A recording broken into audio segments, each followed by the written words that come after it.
sucesso total, né? O pessoal da Terra agora aqui está bom a palestra.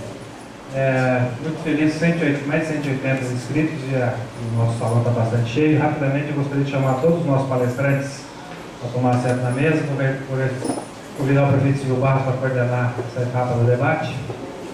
Mariana, aí, o senhor Maril.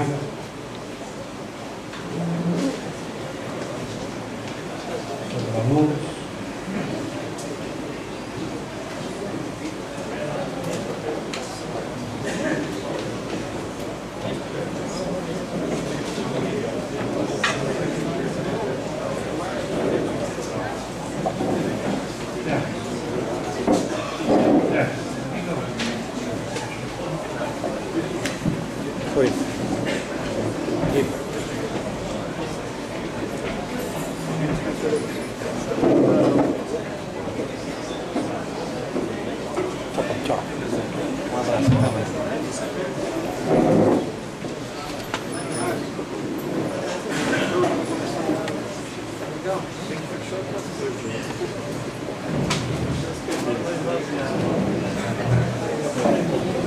Bem, considerando o avançado da hora, tem várias perguntas por escrito aqui e vão ficar para a sequência. Em a gente não podendo responder aqui, nós nos comprometemos a responder por escrito e fazer a disseminação através da rede social, no site da Prefeitura e também para os membros do Fórum Lixo e Cidadania, a gente encaminhar as respostas das perguntas diretamente pela internet. Conseguiram acender a luz? Não acharam o interruptor? Bom, independente disso, nós vamos dar início. Primeiro, permitindo aos nossos palestrantes, a quem eu agradeço sinceramente pela presença e pela oportunidade de nos dar e compartilhar o seu conhecimento, que eles possam perguntar entre si, esclarecer ou complementar algumas dúvidas em relação a esse assunto. Então, está aberto o debate. Quem gostaria de perguntar para quem? Se você não quiser perguntar nada, a gente tem um monte de gente que não sabe de coisa. Então, nós perguntamos. Mas se tiver algum esclarecimento, ou alguma dúvida, ou algum questionamento, ou até uma posição diferente, né, em relação ao que foi colocado aqui, nós queremos aproveitar esse momento.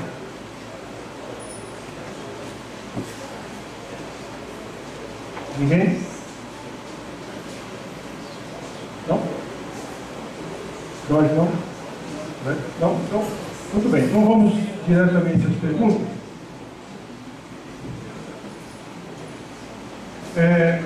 Está difícil de achar o interruptor da luz aí? Telefona para o Luiz Carlos e pergunta, ele sabe onde fica.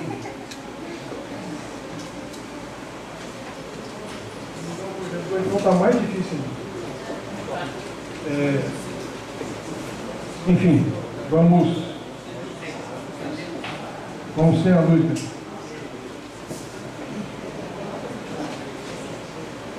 Temos uma pergunta aqui, então, de Hudson Carlos dos Santos.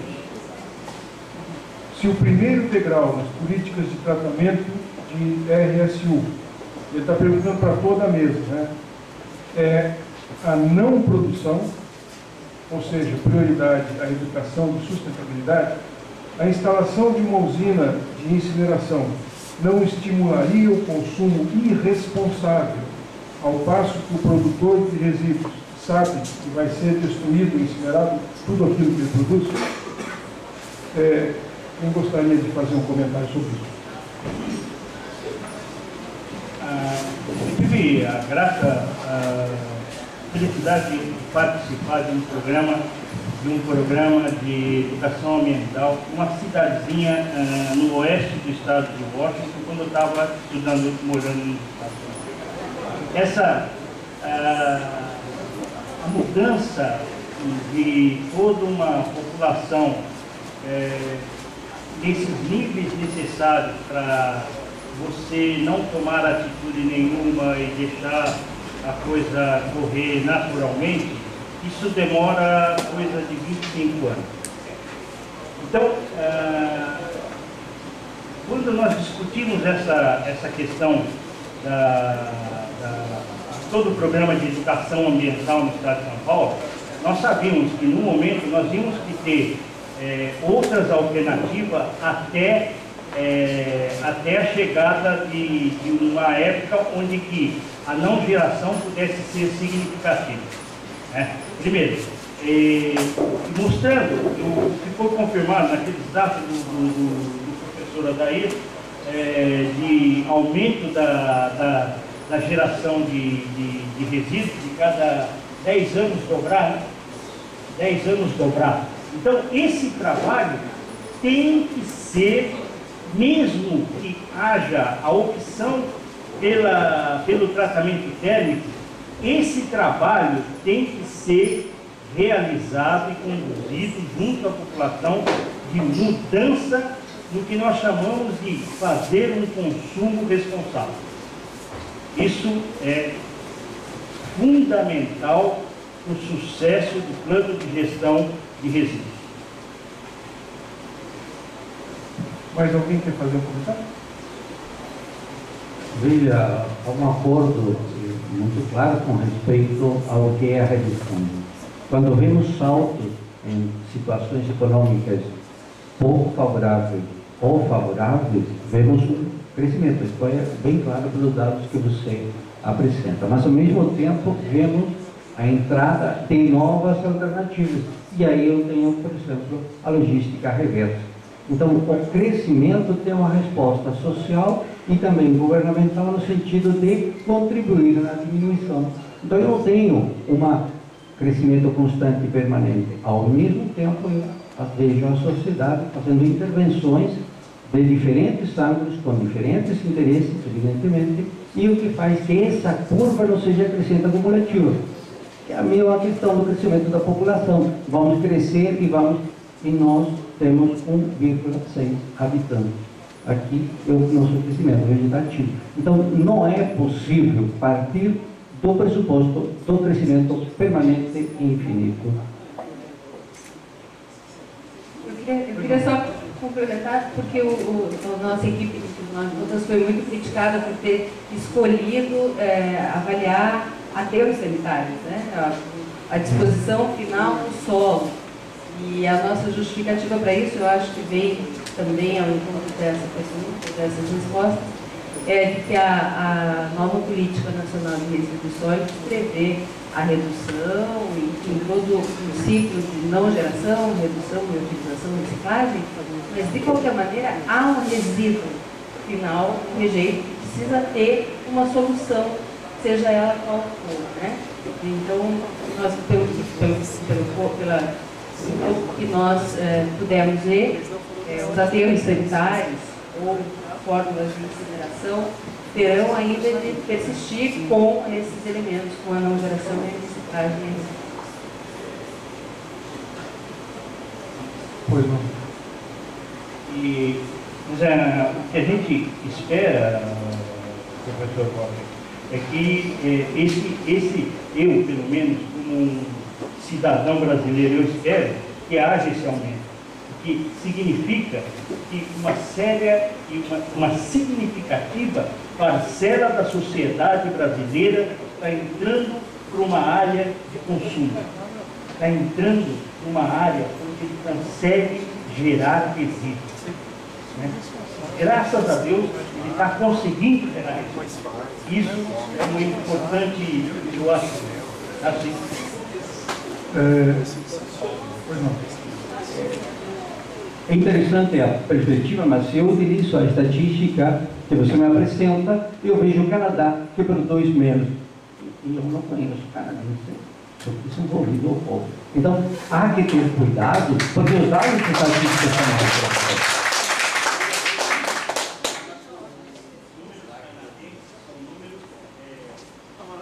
Números canadenses de população geral. Então, aquele valor é para uma população que eles têm 20 e tantos milhões de habitantes. Não é? É do país. É do país. Só para a gente não ultrapassar o limite de cada pergunta, eu gostaria apenas de fazer uma contribuição nesse sentido, dizendo o seguinte, gente. a Política Nacional de Resíduos Sólidos e a Lei Nacional de Saneamento Básico, 11.445, partem de um princípio muito interessante. A destinação, a coleta e destinação dos resíduos sólidos urbanos tem um custo. E a lei diz que este custo deve ser coberto pelo serviço, por quem gera o lixo. Ou seja, a lei estabelece que o custo para coletar e processar, tratar e destinar o lixo tem que gerar uma receita, e esta receita está diretamente associada a isso, como é a parte da água, do esgoto e da drenagem. Por incrível que pareça, drenagem de águas pluviais vai ter que ter uma taxa. O que eu quero dizer é o seguinte: o melhor mecanismo de educação para redução é preço. A partir do momento que se começa a cobrar pelo volume que se gera, como aliás em São Paulo já é, né? São Paulo já é, você paga pelos quilos de lixo que você gera. Gerou muito, paga muito. Né? Então, na Alemanha, naquilo que foi colocado, cada container daquele que fica na casa já tem um código de barra, ele é pesado na hora que vai para o caminhão e emite a fatura direto, pelo peso que foi gerado. Este é um jeito de trabalhar com reuso, porque na base da educação, vocês vão me desculpar, vai levar muitas gerações. Muito. Nós vamos ter toda a condição de fazer educação, vamos continuar fazendo, mas o que realmente vai funcionar na redução é o custo.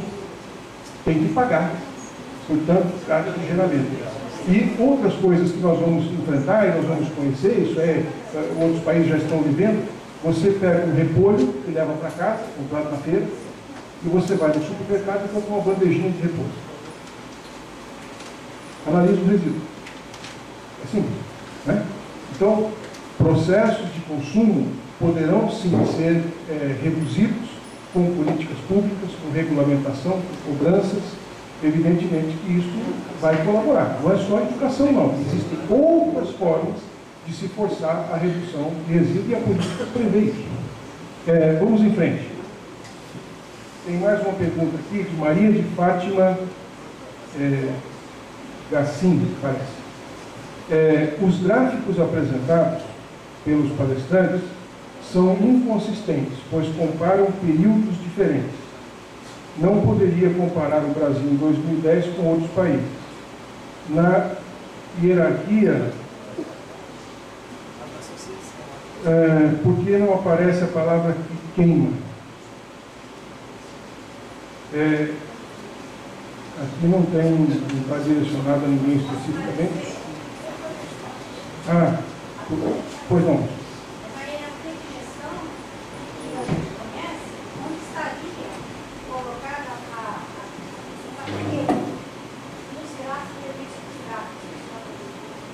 Ok.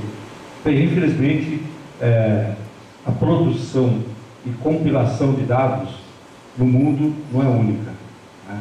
Alguns dados a ONU consegue compilar e produzir comparações de alguns temas, de alguns itens, mas não de todos. A gestão de resíduos, a geração de resíduos, os gráficos que se pôde montar são os dados que foram apresentados. Não existem outros. Eu apenas alertei no início que é para que se tenha uma ideia. Né? A partir deles, temos uma ideia do que temos. Com relação à hierarquia, recuperação é a expressão que está na lei e que remete a formas de recuperação. Você tem recuperação energética e recuperação mecânica. A recuperação energética pode ser popularmente chamada de incineração e a recuperação mecânica de reciclagem. Então a expressão que está na lei é recuperação, que vale para ambas as tecnologias e é o que está expresso no corpo da lei. Obrigado. Tem uma pergunta aqui de Joaquino Brito. Por que não... Senhor prefeito, também deve ser incluído ali a questão do biogás. Então a recuperação ela é um pouco mais completa, mais ampla aqui. Olha, a recuperação é recuperar o material que estava sendo descartado sendo reaproveitado. Por isso se usa a expressão recuperação. Qualquer que seja a tecnologia que se use, ok? A pergunta, a colocação do Joaquim, eu acho que até cabe mais à prefeitura. Por que não considerar uma usina de gaseificação de lixo? Gaseificação é conversão térmica. É uma forma de conversão térmica. Nós estamos falando de conversão térmica no sentido amplo da palavra. Então, gaseificação também é conversão térmica. Tem uma pergunta aqui da Ana, da Fundo Verde, que é a seguinte: por que nestes 7 anos de governo a prefeitura não fez o básico, que era fazer a lei para a separação da fonte dos resíduos produzidos para não contaminar o reciclável e o compostável? Toda a solução da prefeitura envolve milhões, enquanto reciclar e compostar custa pouco e poupa recursos naturais do planeta para os seres do amanhã. Reduzir, separar para reciclagem e compostagem são a solução do problema do lixo que a prefeitura acha insolúvel. Muito bem, muito obrigado pela consideração. Eu queria apenas lembrar que, lamentavelmente, não posso concordar, e vou aproveitar só, já que está dirigido para a prefeitura, eu não posso concordar com a colocação feita pelo professor Jorge Leonardo, porque em 2005, junho de 2005, última semana do mês, procure os jornais e veja as entrevistas das visitas que nós fizemos a usinas de incineração de lixo no Japão e de plasma nos Estados Unidos. Em 2006, a visita dos prefeitos da região ao IPT para ver como é que funciona o plasma com tecnologia brasileira. Em 2007, a nossa visita para ver um sistema de combustão, de queima de lixo na Alemanha. Em 2009, a nossa visita também para ver o sistema de gaseificação nos Estados Unidos. Em 2011, fomos à França para ver o sistema. Então, o assunto de conversão térmica é persistente, consistente desde 2005. Eu estranho que o professor Villa-Lobos, que é um eficaz acompanhante e monitorador do assunto, tenha perdido todas essas entrevistas. Não tenha visto nenhuma delas, nem na televisão, nem no jornal, não viu nada. Tudo que trata do meio ambiente acompanha assim com muita persistência. Mas todas essas entrevistas dadas, cada vez que eu chegava de viagem, ela perdeu todas, não viu nenhuma. Vem dizer que agora nós mudamos o conceito e agora que nós vamos falar de conversão energética. Bom, de qualquer forma, isso é cada um assiste ou não assiste, né? Mas vamos lá. Hélio Marques da Silva. Existe na Assembleia um projeto para ser apresentado. Foi não? Dá a palavra para ele. Pode falar. O microfone está aí. Veja, as informações estão fundamentadas no plano de gerenciamento de resíduos urbanos de junho de 2001. E nesse plano está ali dito todas as expectativas que diz, somente se optou por uma outra, rejeitando-se as outras. E, inclusive, as condições postas no plano tratam de compostagem e reciclagem. E isso está em vários processos judiciais. Eu tenho uma cópia que tivéssemos agora aberto o computador, poderíamos mudar. Eu acompanho e tenho acompanhado suas viagens, e eu lhe vejo como uma pessoa séria, interessada, preocupada em encontrar alternativas. Isso é muito claro. Tem sido acompanhado, inclusive, em uma ou duas oportunidades, inclusive pelos técnicos do Instituto Ambiental do Paraná. Então, quando dizemos que se muda dos documentos oficiais, das manifestações oficiais, não das entrevistas. Porque na entrevista vamos buscar diversas alternativas de debate. Ok, muito obrigado. Então, a pergunta da Ana, vamos lá. Em primeiro lugar, nós precisamos só esclarecer o seguinte: hoje já temos um problema muito sério com pessoas, cidadãos conscientes, que separam o seu lixo em casa, lavam as garrafas, deixam tudo prontinho e ninguém vai buscar. Tem muita gente, tem inúmeras reclamações no segmento, né? Então, todo um processo, uma campanha para as pessoas separarem mais, precisaria estar respaldada por um processo de coleta que fosse eficaz e que realmente resolvesse o problema. Este processo de coleta é o que nós estamos desenvolvendo, está no nosso programa, que é usar exatamente a estrutura que a prefeitura tem para fazer a coleta exclusivamente de recicláveis. Independente disso, temos um outro problema. Temos cooperativas, hoje é por isso que eu digo, as cooperativas precisam ser ouvidas. Não pode falar em nome das cooperativas sem ouvir as cooperativas. Elas precisam ser ouvidas. Tem cooperativa que não tem mais onde colocar reciclável. Não tem mais lugar. Estão totalmente abarrotadas. Por quê? Porque o mercado é oscilante. E às vezes não compensa vender o produto no preço que está no mercado. Então as cooperativas vão estocando na expectativa de que tenha uma condição melhor para fazer isso. Então, eu gostaria de uma questão de ordem. O debate, nós já conhecemos o pensamento do prefeito, por todo respeito. Eu estou respondendo a pergunta dela. Não, nós já conhecemos, nós queremos ouvir a mesa responder. Então tá bom, depois eu respondo para você. Fica independente, nós tratamos muito bem. Perfeito, concordo plenamente. Está perfeito. Vamos lá. É uma questão de ordem. A prefeitura não tem que dar explicação aqui, isso a gente dá para vocês. Vamos ouvir as pessoas que vieram de fora. Eu posso, mas eu posso responder. Eu só quero dizer o seguinte, eu acho que o Mariano tem razão. Nós temos convidados que vieram de fora que nós não teremos oportunidade outra de conversar. Comigo pode conversar todo dia. Eu posso responder isso a qualquer momento. Mas com eles não. Eu acho que nós temos que aproveitar as perguntas dirigidas aos convidados. Vamos tirar proveito da presença deles aqui. Eu acho que isso é relevante. Concordo com o Mariano. Nossa discussão interna podemos fazer a qualquer momento. Então vamos lá.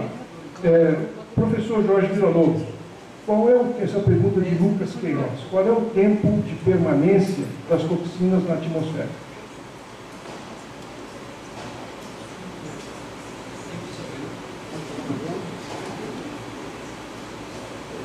Você fez a pergunta? Você é químico? Você conhece? Qual é? As toxinas do tipo toxina, elas têm uma permanência na atmosfera entre 150 a 200 anos.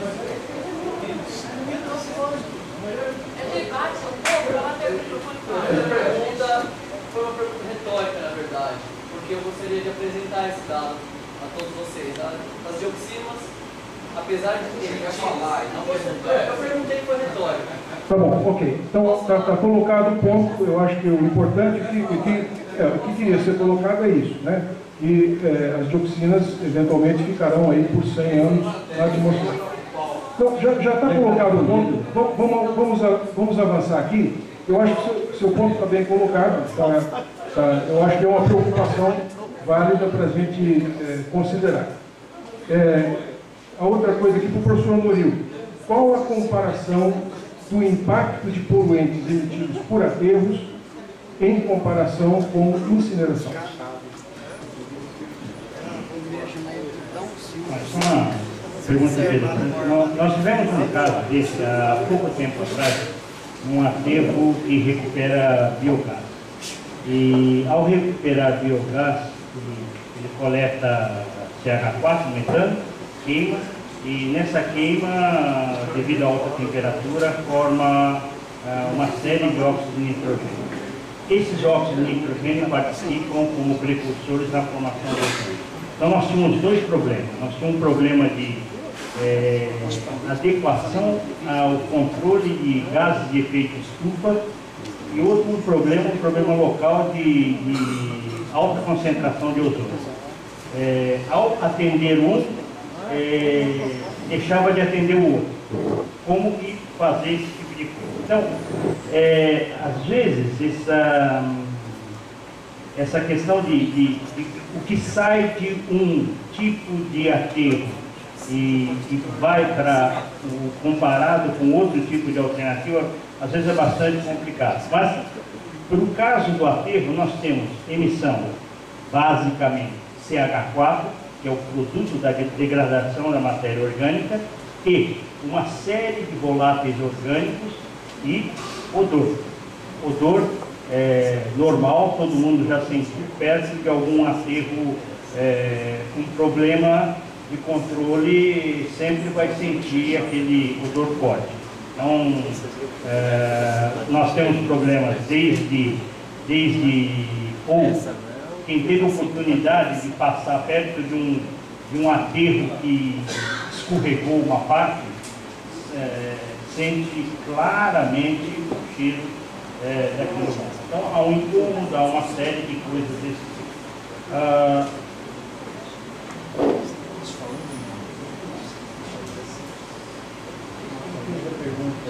Comparação de um com o outro. Você também, certo. Então, se você vê aspecto de gases estufa, não tem comparação. Tanto que a incineração, na reunião de Bangkok, na COP de Bangkok de 2007, foi aprovado o mecanismo de cálculo de ganhos para o incinerador. Então, a partir de 2007, está lá nas datas da UNEP, tá? O incinerador é considerado medida mitigadora positiva em relação às mudanças climáticas. Isso é claro, CH4, CO2. CH4 é 21 vezes mais pernicioso que o CO2 no efeito de aquecimento global. Então, quando você tira a emissão de CH4 e emite na forma carbono por carbono, na forma de dióxido de carbono, essa transformação te dá um ganho de 20, com ele é 21, com menos uma, 20. Então, os aspectos de aquecimento global não tem discussão, cientistas do mundo já estão claros. Nos aspectos da poluição per si, só, verificando o aspecto de incineração, hoje, o nível de controle que existe, tá, com a tecnologia de controle disponível hoje em dia, nós estamos super, hiper abaixo dos níveis que vem sendo exigido como nível mínimo de não efeito adverso à saúde, o que é aceito mundialmente como não efeito adverso à saúde. Então, essa é uma discussão. Tem um instituto que chama IARC, né? International Agency on Research on Cancer, uma agência internacional de pesquisa do câncer, que tem isso bastante claro na fixação desse tipo de coisa.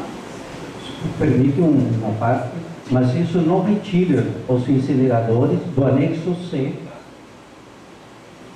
da Convenção de Estocolmo. Já não há que confundir gases de efeito estufa com poluentes orgânicos persistentes.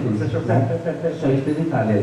O anexo é a listagem, eu tenho certeza que deu com todo cuidado. Lá diz que aquelas fontes listadas têm potencial de emitir poluentes orgânicos persistentes não intencionais. Que não são intencionais não significa que potencialmente emitem. E a segunda questão importante, professor, é ver que até agora, desde que se assinou a Convenção de Estocolmo, nenhum país signatário se atreveu a mudar ou a retirar os incineradores da lista do anexo C. Então, isso é muito importante. Segunda questão fundamental, o Brasil somente começou a fazer a listagem dos POP em 2010, em julho, por a portaria 263 do Ministério do Meio Ambiente. Coordenação da Agência Ambiental do Estado de São Paulo, CETESB, que é o centro organizador desse tipo de trabalho. Perfeito. E aqui eu cheguei onde eu queria. Veja bem, o único estado que tem avançado em todo o país com respeito à discussão dos incineradores é São Paulo, em razão de sua história industrial. No entanto, a própria CETESB não conseguiu controlar os problemas com os aterros. Tanto é que temos shoppings e prédios construídos. Então, a própria CETESB também tem dúvidas quanto à eficiência dos incineradores e dos sistemas.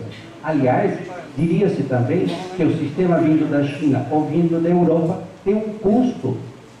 E aqui que está interessante o último detalhe, quando o prefeito nos diz, se custa mais, as pessoas se vão a educar. Ora, se custa mais e eu vou parar de produzir, perfeito? Mas eu tenho um contrato com uma empresa, parceria público-privada, por 30 anos. Quem vai pagar a conta disso em razão de que o município para de produzir lixo? É a própria população, porque há que olhar tudo isso dentro de um marco mais amplo, eu diria até dentro de um marco geopolítico, porque se os países europeus fizeram sua listagem dos produtos e das fontes, o Brasil ainda não fez, e lá na Europa já estão limitados. É a razão pela qual vem caindo os próprios incineradores. O Brasil é campo aberto para poluir, é a razão que não tem a quota internacional e não tem seu plano ainda pronto.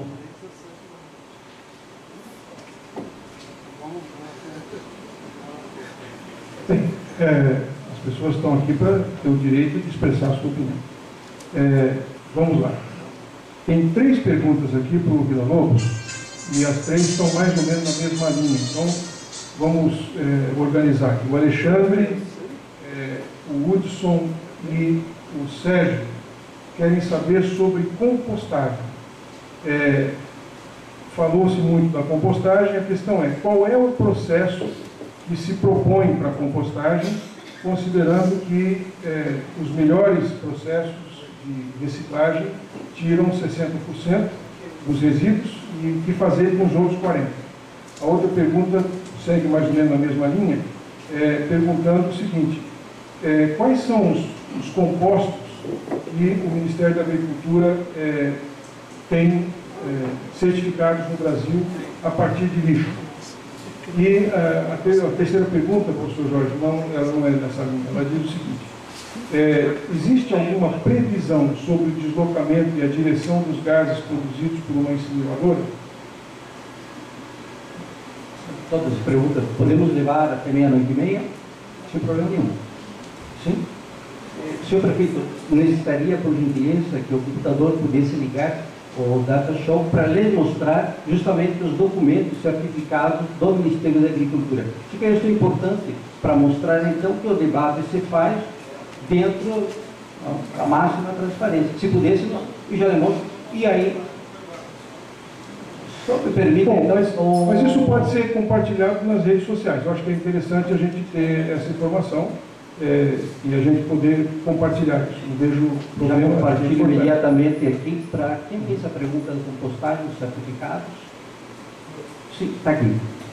Eu vou facilitar o computador e já lhe passo aqui a cópia dos certificados, tanto dados pela EMATER, havia um e havia 2 do Ministério da Agricultura, e dos dados, né, característicos da compostagem. Também pode ser encontrado, o Estado do Paraná teve uma única licença em 2008, e no relatório do Ministério da Agricultura, relatório do primeiro semestre. Então, essa questão, eu vou ficar rapidamente aqui resolvida. Enquanto entra o computador, responda as 2 perguntas, Jorge, por favor, as outras 2. Qual a sugestão de compostagem e a questão do direcionamento dos gases, que a gente ganha tempo? Eu vou tentar responder todas as perguntas, mas uma só um segundo. Enquanto está aqui. Pronto. Ou para o senhor Vildo, estão aqui os certificados? Por favor, pode levar ele. Seria interessante, o prefeito propôs, colocar isso para as pessoas de maneira geral que têm acesso Estará à informação. amanhã, com certeza absoluta, em qualquer mídia que você indicar, sem problema nenhum. A respeito da compostagem, senhor prefeito, o senhor pediu alternativas e soluções.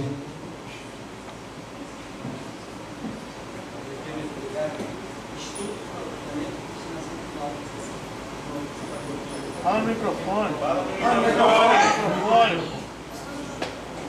Foi feito a nome do secretário, Leopoldo, e aqui é um estudo. Queremos que o senhor nos dê uma manifestação, uma resposta. Acho que o Alexandre poderá ficar satisfeito com as alternativas que estão aqui. Né? A nossa ideia é contribuir, e contribuir num debate claro, transparente e com questionamentos de alto nível, como o senhor pediu. E foi para isso que fizemos a audiência. Muito obrigado. Só lhe pediria que o senhor nos desse o recebido. Claro, evidentemente, com o maior prazer.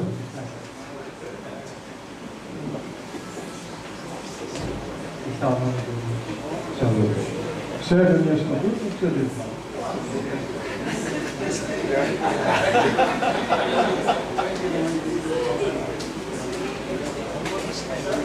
Por dia das dúvidas, assim, no seu equipamento, que vai ter.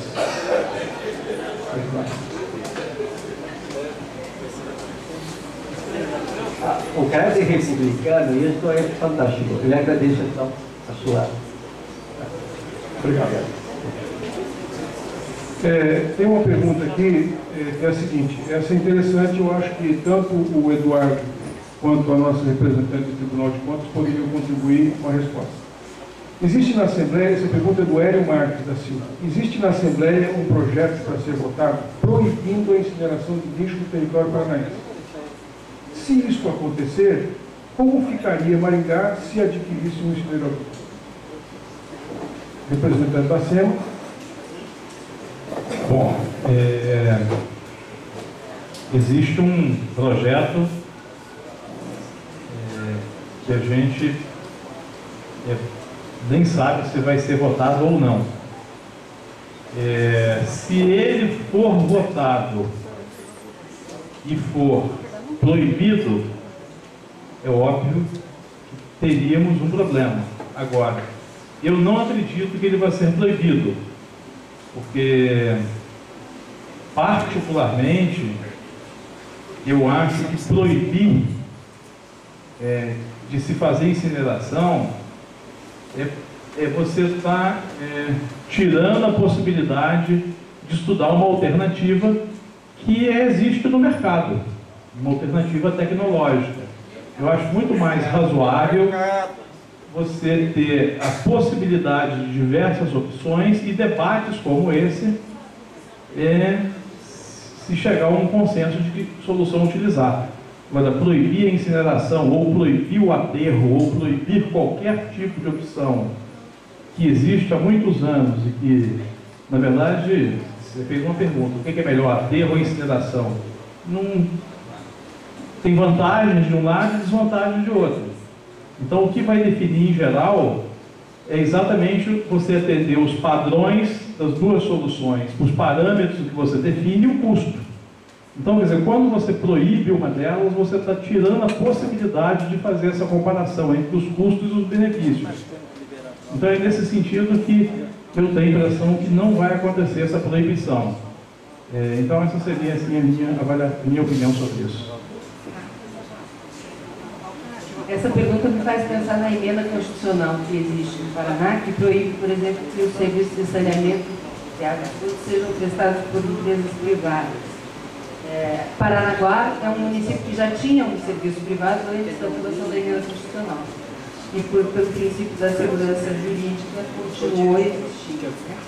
Agora, mais importante do que saber o que aconteceria com Maringá é dizer que a lei não está aprovada ainda. E no processo democrático, a pressão que pode ser feita pela aprovação ou não, dependendo do quanto os municípios de Maringá querem ver aprovada essa solução, né? Enfim, ainda se trata de um processo democrático de votação da lei. Eu quero só fazer um adendo aqui, se me permite. Se a lei estiver aprovada e eu for prefeito, não haverá usina de incineração, porque a lei tem que ser cumprida. Então, da minha parte, se eu for o prefeito, com certeza não haveria isso.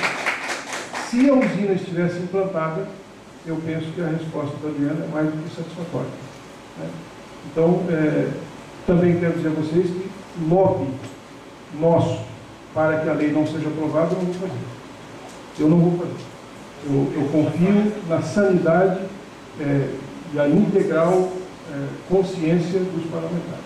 Eu acho que isso aí cabe a eles vão decidir.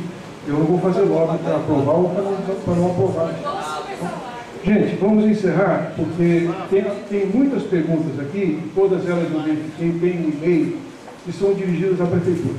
Então, nós vamos responder isso para vocês por e-mail e depois podemos socializar as perguntas e as respostas. Aqui tem mais uma pergunta, que é o seguinte, da Ana também da Fulveira. As sobras da queima, ou seja, cinzas, classe 1, o que pode ser feito com elas? O que acontece com o resultado da incineração, as cinzas, considerados como resíduo classe 1, que ela coloca aqui em torno de 15%. Para onde vai, o que pode ser feito e quanto custa destinar isso? A cinza, em torno de 10, 15%, ela tem destinações diversas. No incinerador de Burgo, no norte da Baviera, eles chegaram com esse número a quase 2%. Eles têm um processo de reprocessamento, que boa parte dessa cinza contém metais. Esses metais podem ser recuperados e reutilizados, reciclados, uma série de coisas. Uma outra parte, enquanto não houver concentrações deletérias de certos metais, ela pode ter uma utilização bastante tranquila em alguns tipos de construção. Tá? Ainda assim, tem, por exemplo, a parte de tecido, a parte de controle, de equipamento de controle, esse sim ainda tem uma discussão sobre reutilização e a forma de reutilizar isso daí. O que você tem dentro de a cinza que você vai ter num incinerador é muito próximo do que você tem nas queimas de lixo de propriedades rurais que estão aqui, como no estado de São Paulo, que o pessoal faz no quintal da casa. É muito próximo daquilo. A cinza é aquilo. Não existe diferença entre o lixo de alguém de uma propriedade rural com o nosso. Então, as mesmas coisas, o que você tem é que existe uma necessidade de, por exemplo, separar e segregar uma série de coisas. Nagoya tem 2 dias, onde está lá o Santos jogou lá anteontem. Nagoya tem 2 dias por ano de coleta de pilha. 2 dias. Então, nesses 2 dias tem uma coleta especial para pilhas e baterias. Prevenção para quê? Para que determinados metais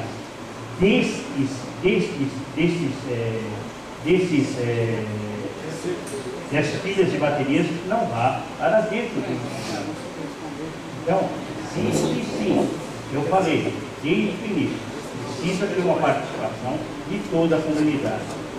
Um problema, um caso específico, um sujeito durante vários anos foi juntando todos os termômetros a mercúrio durante num hospital. Um belo dia ele catou tudo que ele coletou durante vários anos e jogou no reciclado para lixo. Porque o grande problema de resíduo de serviço de saúde é, quando mistura tudo vira resíduo de serviço de saúde, até lixo de escritório. Por isso precisa ter segregação. Essa parte do segregado que mandaram com um incinerador, uma coletânea de 40, 50, o cara não fez de maneira pensada, mas um acidente. No monitoramento contínuo, deu pico de mercúrio. Na hora que deu pico de mercúrio, você começa a fazer o que eles chamam de backtracking, né? É o rastreamento para trás, para saber de onde veio e como isso foi formado. Então aí vai ver que um cara que durante vários anos foi coletando tudo quanto é sobre a cinza. Termômetro, né?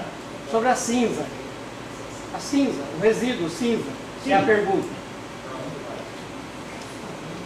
Sim. O resíduo tratado, ele pode ser colocado em aterro sanitário, tá? Aterro industrial, tá? Ele pode ser feito, ele pode fazer processo de encapsulamento no cinema, tá? E faz toda a parte de... Porque o que é a poluição? A poluição é movimentação. Poluição é movimentação. Enquanto não há movimentação, não há poluição. certo? Se você tem a possibilidade, através de um processo químico ou um processo mecânico, não permitir a movimentação, você não tem poluente. Aliás, você tem um poluente e não tem a movimentação. São esses os processos que têm sido utilizados. E provavelmente um desses processos vai ser utilizado no Brasil. Tem mais uma pergunta aqui do Alexandre, que é o seguinte: por que não há mercado no Brasil para composto orgânico a partir de lixo? O Modesto podia comentar sobre isso? Acho que tem alguma informação que possa... Sim.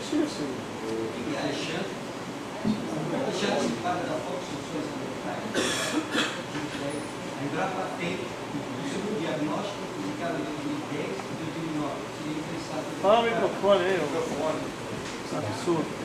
A Embrapa tem um relatório de análise do mercado e do comércio de compostagem brasileiro, 2010 e 2011. Não foi permitido ao rapaz também não. Foi só permitido ao outro. Só para dar uma contribuição, a qualidade do composto orgânico gerado a partir do resíduo sólido urbano brasileiro ainda é muito ruim. Eventualmente, você consegue fazer alguma coisa quando você tem o resíduo selecionado, o resíduo de origem conhecida, como, por exemplo, os ceasas, algumas fontes bem controladas. Esse processo de geração de adubos a partir da compostagem exige um controle muito rigoroso de que material está sendo colocado lá, que é o que o professor estava comentando a respeito de, quando ele falava de mercúrio, né, o que causou mercúrio no material que foi tratado num sistema. Isso vale para a compostagem, a mesma coisa.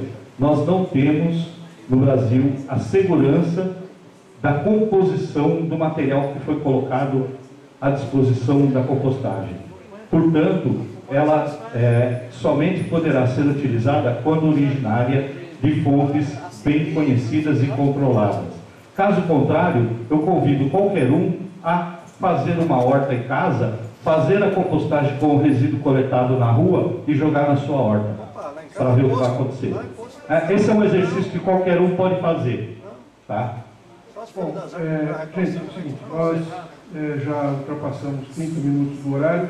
As perguntas que foram dirigidas à Prefeitura nós vamos estar respondendo, mas eu quero agradecer muito a presença de vocês, a persistência de poderem ter ficado aqui, participado desse debate. Creio que foi muito instrutivo, foi uma oportunidade democrática da gente ouvir de maneira clara as opiniões, por mais diversas que sejam. Quero agradecer muito aos nossos palestrantes, aqueles que se deslocaram aqui para que pudessem compartilhar conosco essa oportunidade, essa audiência, e os resultados disso estarão disponibilizados através dos veículos que nós dispomos, principalmente a página da Prefeitura, e eu tenho certeza também o pessoal do Fórum Lixo e Cidadania tem interesse em disseminar essas informações. Agradeço a atenção de todos, a presença de vocês, e vamos dar sequência. Eu só queria propor uma coisa para a gente ir para casa pensando. Temos 300 toneladas de lixo por dia para dar solução. E precisamos de uma resposta prática. Além disso, temos lixo hospitalar. Além disso, temos animais atropelados. Além disso, temos pilhas, baterias, lâmpadas. Além disso, temos isopor.